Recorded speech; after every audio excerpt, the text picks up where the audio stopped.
এর মধ্যে সেই স্কুলের মেয়েদের মতো নিয়ে এরকম ঘুরে বেড়াচ্ছে। ছোটবেলায় মেয়েরা ঝুটি ঝুলিয়ে ঝুলিয়ে স্কুল যেত না, ভাই ছাড়ছেন না, প্রাণ চলে যাক ভাই যাবে না। এতদিন চাল চোর, জমি চোর, জল চোর, 100 দিনের টাকা চোর, রাস্তার টাকা চোর দেখেছিলাম, এবার ফাইল চোর দেখলাম। বুঝতে পেরেছেন ফাইলটার গুরুত্ব? ওই সবুজ ফাইল পেলে দিদি যাবে জেলে। একবার বলুন, সবুজ ফাইল পেলে, সবুজ ফাইল পেলে নিশ্চিত যাবে, সেই ব্যবস্থা হচ্ছে। পরিবর্তন তো হবেই, একদিন না একদিন পরিবর্তন হয়। কংগ্রেস থেকে সিপিএম, সিপিএম থেকে টিএমসি, তারপরে বিজেপি। কিন্তু কবে হবে, কার হাত দিয়ে হবে, এইটা ঠিক করতে হবে। আর সময় নেই, 26 সাল ডেডলাইন। আপনাদের হাত দিয়ে হবে, অর্ধেকটা গতবারে হয়েছে, এবার পুরোটা করতে হবে। আর না হলে কি হবে, এই পাশেই বর্ডার আছে, বাংলাদেশও পাশে। কি চলছে, একটা লোক বিব্রতি হয়েছে, বুড়ো, ইলেকশন ফিলেকশন নিয়ে এসে ঘপ করে বসে পড়েছে। সে নাকি দেশের মালিক, কোন সংবিধান নেই, নিয়ম নাই, কোর্ট কাচারি, আইন কানুন কোনো কিছু ধার ধারে না। কিছু সমাজ বিরোধী দাপিয়ে বেড়াচ্ছে, লুট পাট মার কাট, হিন্দুদের কি অত্যাচার হচ্ছে, পিটিয়ে মারছে, ঝুলিয়ে মারছে, জ্বালিয়ে মারছে, বাড়িঘর লুট করছে, গরু ছাগল নিয়ে কেটে খেয়ে নিচ্ছে, মা বোনদের উপর অত্যাচার করছে। ঠিক একই রকম পশ্চিমবাংলায় শুরু হয়েছে। বর্ডারের পাশে দেখুন মন্দির ভাঙছে, মূর্তি ভাঙছে। গ্রামগঞ্জে কোথাও 60 থেকে 70 বছরের মহিলা সুরক্ষিত নয়। দোকানপাট, বাড়িঘর, গরু ছাগল, পুকুর কিছুই সুরক্ষিত নয়। বাকি যেটুকু ছিল আইন আদালত কিছুই নাই। এখানে পুলিশ আর গুন্ডা আর সমাজ বিরোধীর মধ্যে কোনো পার্থক্য নাই। চুরি ডাকাতি করে গুন্ডারা, তাকে পাহারা দেয় পুলিশ। আপনি যান কোথাও কমপ্লেন করতে, এফআইআর করতে, পুলিশ এফআইআর নেবে না।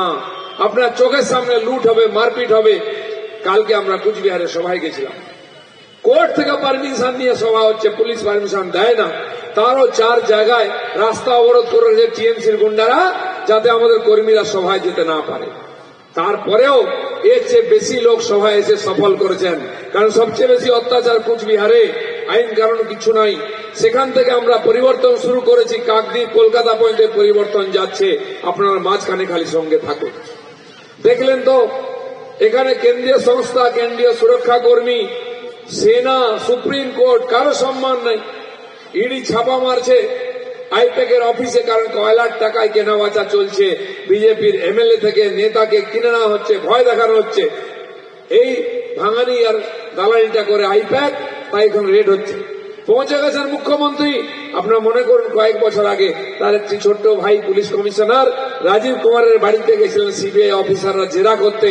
মমতা ব্যানার্জি পৌঁছে গেছিলেন, 5 ঘন্টা ধর্ণা দিয়েছিলেন, পুলিশ অফিসারদের সঙ্গে নিয়ে গেছিলেন। 12 জন সিবিআই অফিসারকে অ্যারেস্ট করে থানায় নিয়ে গেছেন। কোন কারণে আছে আমি জানি না। ঠিক সেই রকম ভাবে অফিসে পৌঁছে সিবিআই ইডির কাছ থেকে ছো মেরে ছিনিয়ে নিয়ে ফাইলটা নিয়ে নিলেন। সেইখানে নাকি সমস্ত গুপ্ত খবর আছে। ওটা সিবিআই হাতে, ইডির হাতে গেলে নাকি সরকার পড়ে যাবে। বুকের মধ্যে সেই স্কুলের মেয়েদের মতো নিয়ে এরকম ঘুরে বেড়াচ্ছে। ছোটবেলায় মেয়েরা ঝুটি ঝুলিয়ে ঝুলিয়ে স্কুল যেত না, ভাই ছাড়ছেন না, প্রাণ চলে যাক ভাই যাবে না। এতদিন চাল চোর, জমি চোর, জল চোর, 100 দিনের টাকা চোর, রাস্তার টাকা চোর দেখেছিলাম, এবার ফাইল চোর দেখলাম। দেখলো মহিলার সঙ্গে লড়াই করে কেউ পারেনি, আমরা কি করে পারবো। তারা ঝামেলায় যায়নি, তারা কোর্টে গিয়ে বললো এটা বেআইনি হয়েছে, ছিনিয়ে নিল কি করে, তদন্ত চলছে, ওই ফাইল ফেরত চাই। বুঝতে পেরেছেন ফাইলটার গুরুত্ব? ওই সবুজ ফাইল পেলে দিদি যাবে জেলে। একবার বলুন, সবুজ ফাইল পেলে, সবুজ ফাইল পেলে নিশ্চিত যাবে, সেই ব্যবস্থা হচ্ছে।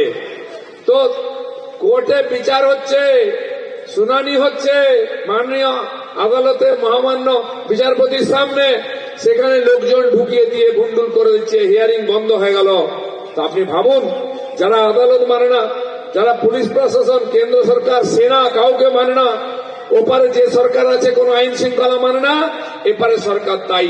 তাই পূর্ব এটা বাংলাদেশ আর এটা পশ্চিম বাংলাদেশ, যেটা বারবার বলছি আমরা, এটাকে পশ্চিম বাংলাদেশ বানাবার চক্রান্ত চলছে। ঠিক তাই হয়েছে। তাই পশ্চিমবঙ্গ সব দিক দিয়ে পিছিয়ে যাচ্ছে। আইন শৃঙ্খলা গেছে, স্বাস্থ্য ব্যবস্থা গেছে, শিক্ষা গেছে, কেবল চাকরি চুরি টাকা পয়সা ছাড়া কিছু হয় না। প্রশাসন গেছে, রাস্তাঘাট ব্যবস্থা সব গেছে। যে পশ্চিমবাংলা স্বাধীনতার পরে ভারতে 1 নম্বর ছিল, দেশের প্রায় 1/4 25% এখান থেকে আর্থিক ব্যবস্থা জিডিপিতে আমরা জয়েন করতাম, 25% যোগদান ছিল বাংলার। সিপিএমরা টেনে সেটা 15% নামিয়েছিল, এখন 10% নিচে মমতা ব্যানার্জি নামিয়ে দিচ্ছেন। এই নামতেই থাকবে। এই সরকার আরো থাকলে পশ্চিমবাংলার আর্থিক অবস্থা খারাপ হবে, খালি চুরি চামারি ডাকাতি হবে, আর আমরা পিছতেই থাকবো। এখানকার প্রতি মাথা পিছু ইনকাম ভারতের চেয়ে 22% বেশি ছিল।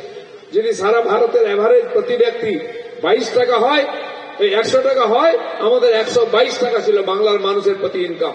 এখন ঠিক উল্টো হয়ে গেছে, 22% কম হয়ে গেছে, পিছিয়ে গেছে। স্লোগান দিচ্ছেন এগিয়ে বাংলা, এগিয়ে বাংলা, আর সব ব্যাপারে পিছিয়ে বাংলা, পিছিয়ে বাংলা। আজ সারা ভারতের লোক রোজ যদি 100 টাকা ইনকাম করে, আমরা 77 টাকা ইনকাম করি। এরা 75 সালের পরে এই 50 বছরে 22% এগোনো থেকে 22% পিছিয়েছি।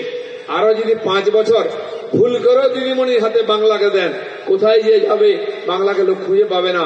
খালি এখান থেকে পরিযায়ী শ্রমিক তৈরি করে সারা দেশে পাঠানো হবে, লেবারের কাজ করবে, বিয়ারের কাজ করবে, ওয়েটার কাজ করবে, রাঁধুনি, এইসবের কাজ করবে আমাদের ছেলেরা।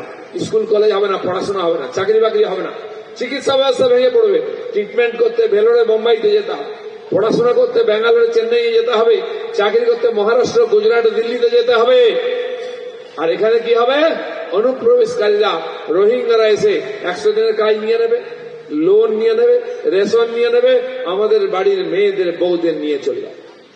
তাই যদি বাঁচতে চান, পরিবর্তন চান, তাহলে আগামী এপ্রিল মাসে যে বিধানসভা নির্বাচন, এই নির্বাচনকে পরিবর্তন করুন। না হলে তো পরের বারে নির্বাচনই হবে না। বলছে পশ্চিমবাংলায় কোনো নির্বাচন হবে না, উনি থেকে যাবেন ইউনুসের মতো। তাই এই পরিবর্তন সভা আমরা আপনাদের সামনে এসেছি। মাননীয় রাজ্য সভাপতি, সমস্ত নেতারা বাংলায় গ্রামে গঞ্জে ঘুরছেন, খালি মানুষকে এই কথাটা বুঝিয়ে সাবধান করার জন্য আমি সেই কথা বলতে চাই। রাবগ্রাম ফুলবাড়ির মানুষ খুবই সচেতন। যে উৎসাহের সঙ্গে শিখাটিকে জিতিয়েছেন, আবার একবার বিপুল ভোটে জিতিয়ে পশ্চিমবঙ্গ সরকার গড়ার জন্য বিজেপির হাত শক্ত করুন, মোদীর হাত শক্ত করুন, রাজ্য সভাপতির হাত শক্ত করুন। এই আবেদন রেখে সবাইকে ধন্যবাদ। ভারত মাতা কি।